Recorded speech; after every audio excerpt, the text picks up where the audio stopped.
Hi, welcome to our presentation. Our group members are Ariel, Cassandra, Jennifer, Kaylee, and Danielle, and our topic is Chinese Zen Buddhism. The history of Chinese Zen Buddhism starts with Buddhism from India, and it spread north to Central Asia and reached China by the middle of the first century. Buddhism had conflict with Confucian values, but they shared certain similarities with Taoism. Buddhist meditation had the same goal of inner stillness and actionless action sought by the Taoist sage. Chinese Buddhism, known as Zen, or also Chan, was created from this interaction. Bodhidharma was a Hindu who traveled from India to China in the early 6th century and was credited for bringing the Zen form of Buddhism. Zen Buddhism is the result of a long history with many changes and contingent factors.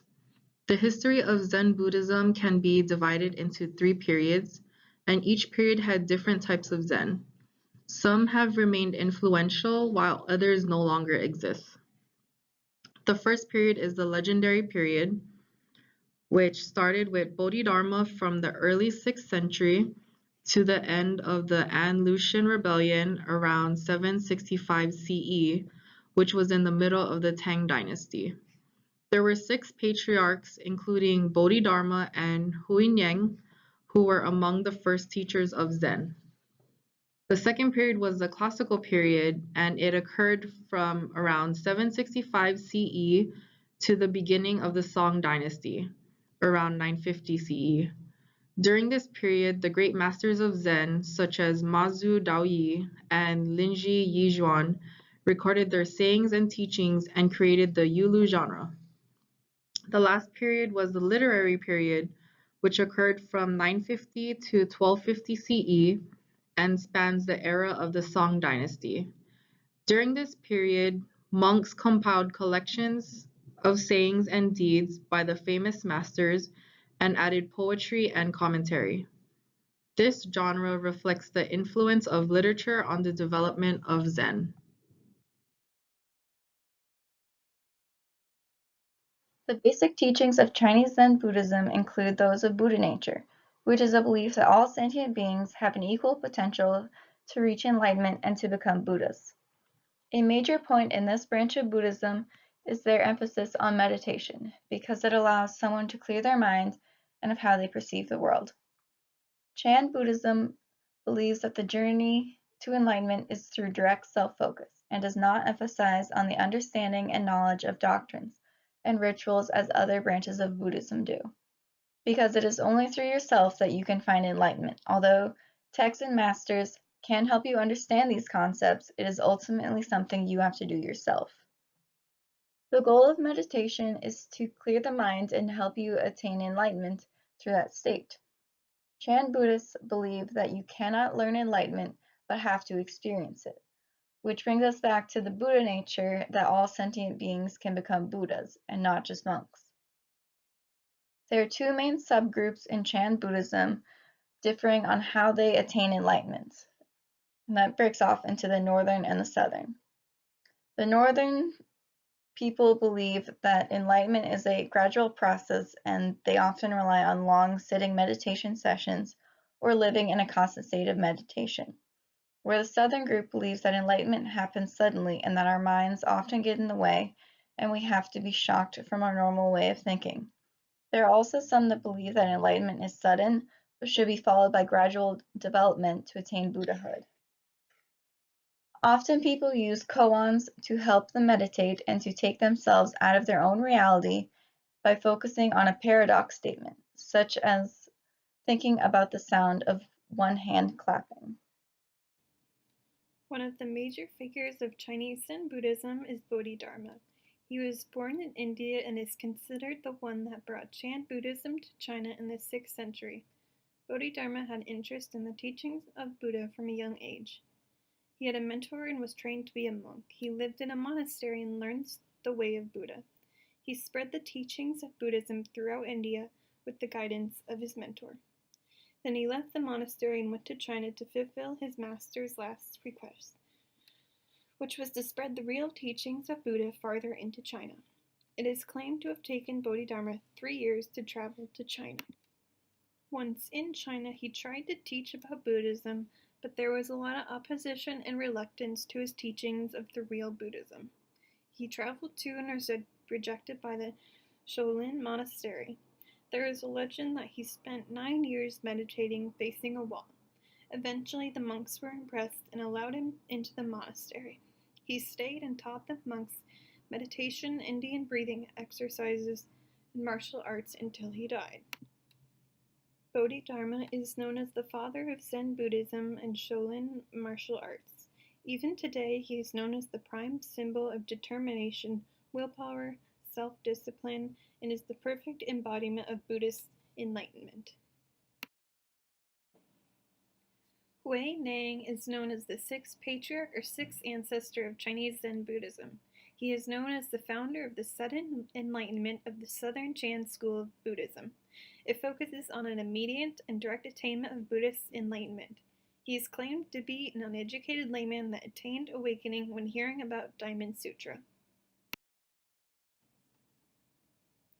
These are some other major figures and famous Zen masters of Chinese Zen Buddhism.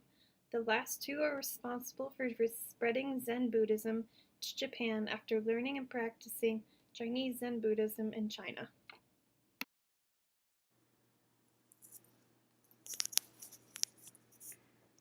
Contemporary issues. The first one is teacher misconduct. There have been many cases of various teacher misconducts coming to light. These Buddhist masters are seen as aggressive, hypocritical, autocratic, and narcissistic people. Some are even being reported as sexually abusive. And some would say the doctrines of Zen Buddhism do not condemn any of the behavior that occurs. Women's rights. The roots of Buddhism come from Hinduism, where women are regarded as a last-class status in all things. Buddhism adopted many of the prejudices of the culture it was conceived from. In other forms of Buddhism, women are accepted in order as nuns, but they may never have the same status or rights as the men in the same position as them. Women in some of the Buddhist texts are seen as temptations for men. The desire for sex represents an attachment to the world uncontrolled by your mind, which must be left behind if you are to attain enlightenment. Although Zen Buddhism focuses on attaining enlightenment, it would be rare to find a modern Western Buddhist sect that thinks women cannot attain enlightenment. The last issue is Buddhism encountering the modern world.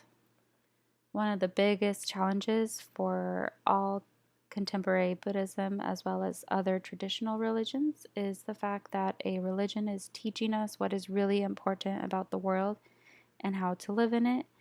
Then we see the modern world as it's developed its own religion of consumerism, which has already become the most popular religion of all time.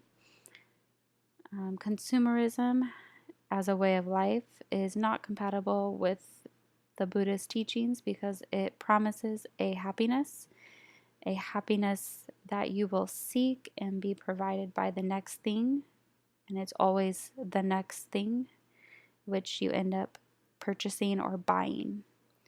While it is possible to practice Buddhism at a temple or even meditate several hours during the week, you can still be devoured by the consumerism mentality the rest of the time.